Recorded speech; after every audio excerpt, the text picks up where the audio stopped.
STV, every story matters. Hello STV, muraho mumeze neza, jemeze fresh, jemeze good.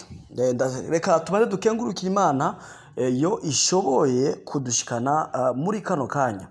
Iyi ni imwe mu nkuru ku bantu musanzwe mukurikirana imbuga cyane WhatsApp ya Isaac wa Isaac TV.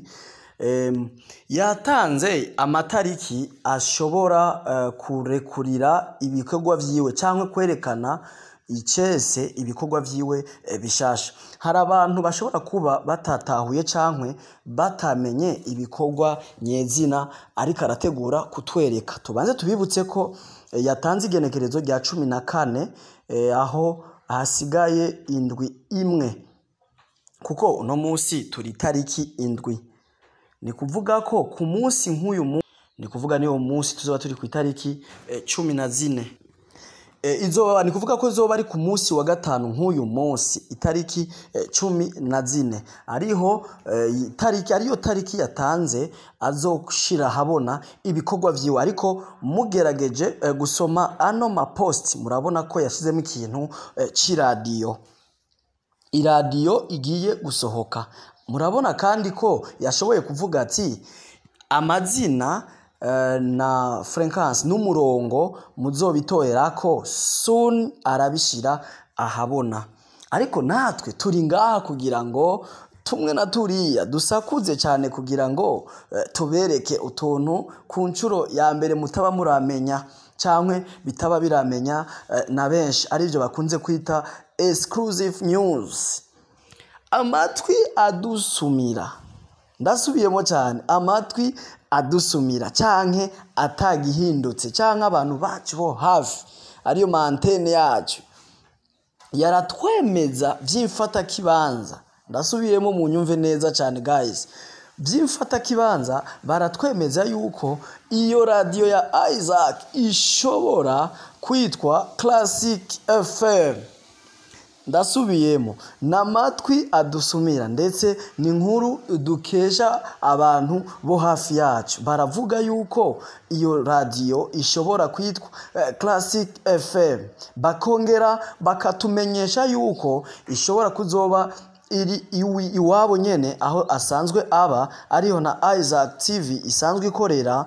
Ariko bishoboka ko mushobora kuba mwarabonye ibiganiro byinshi akorera muri etage ukuntu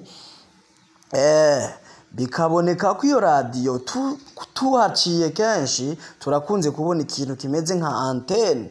Biboneka neza yuko ariho iradio izo bisanzwe iri. Akaba avuga ati umuziki ndundi ugiye gutera imbere cyane biciye ku radio yiwe. Yemera kwa Isaac Classic nguku yaciye avuga ati muri iyi post mubona yashize ko isaha 2:56 z'agatondo. Yavuze ati hasi hasi murabe neza aka kantu nshize ku ruhande kugira ngo sinsome ibi byose. Ariko aravuga ati ico nzico igiye kuba number 1 radio igiye gukurikiranwa cyane n'ugwaruka n'abakukuruke. Tuvuge amen.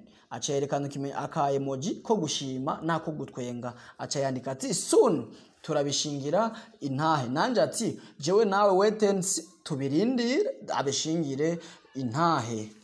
Abongereza baca bavuga ati wetensi, nanje mu kirundi camvuga ati tubirindire sikure itariki 14 sikure kugira ngo tuzobibone, kuko n'umwaka wa 2020 twarawutanguye ariko kandi twarawumaze. N'uyu twatanguye tuzomara, niyo nkuru dutanguye nayo kandi tuzoyimara maze turonke umuco w'ivyagiye biravugwa na nyenevyo.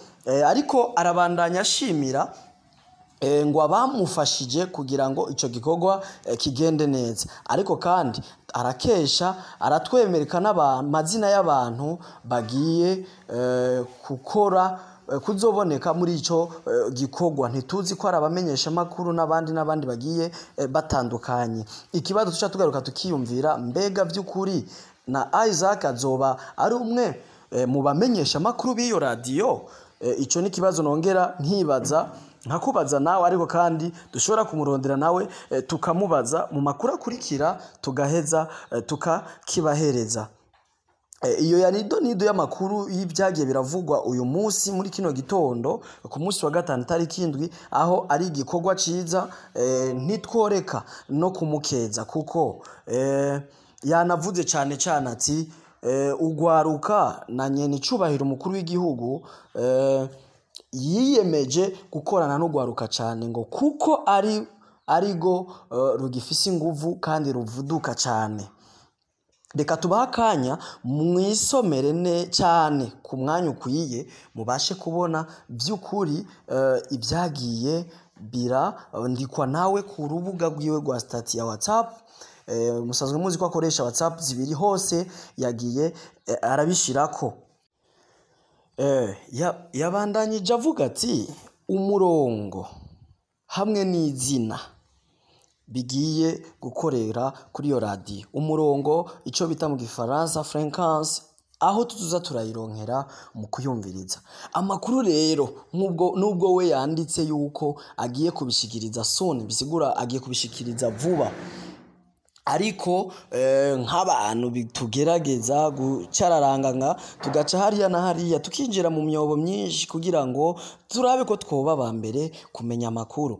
Rero abagenda babidufashamo nibajya abantu bacu nyene bo hafi bajya begereye STV nibo baheza bakabidufashamo. Biraboneka neza yuko atagihindutse iradio ngaha mu gisagara ca Bujumbura tuzoza tuyikurikiranira ku 89 n'ibice bibiri. Ico naramenya sinzi ko na ruguru izoshikayo ariko tubibutse ko ruguru biba bigoye kuko ushika uno munsi hariho amaradiyo akomeye cyane mu gihugu cy'u Burundi atarashika hose mu gihugu cyose ariko ishobora kwitwa Classic FM. Iyo radio ya Isaac hama igakurikiranwa ku 89 n'ibice bibiri hano mu gisagara ca Bujumbura. Ni ivyo gushima cyane cyane twebwe abana bo mu Kinama gwaruka go mu Kinama nimboneka rimwe kuko nitware bwigere tuvyibona aha mu Kinama tuhumva radio ico bikoze twari tumaze kugira ama TV online menshi mu Kinama ariko ugwego rw'iradio nitwari bwarugereko. Reka rero tumushimire cyane tumukeze cyane Imana yongera imufashe imushikane no kubindi byinshi. Nongera ndabashimira namwe mwatanguranye nanje kino kiganiro nkuko muvyumvijwi ni MC Andy Mr Solution Mr Emotion umwana umusore ni gwanyu abasha gukoresha ijwi giwe ndetse no gukoresha kurondeza kwe kugira ngo abashe kubaha ama exclusive menshi ndetse n'amakuru menshi agiye atandukanye akavugana n'abandi benshi bagiye batandukanye. Turabashimiye cyane rero mugiraho muba mwubahwe. STV, every story matters.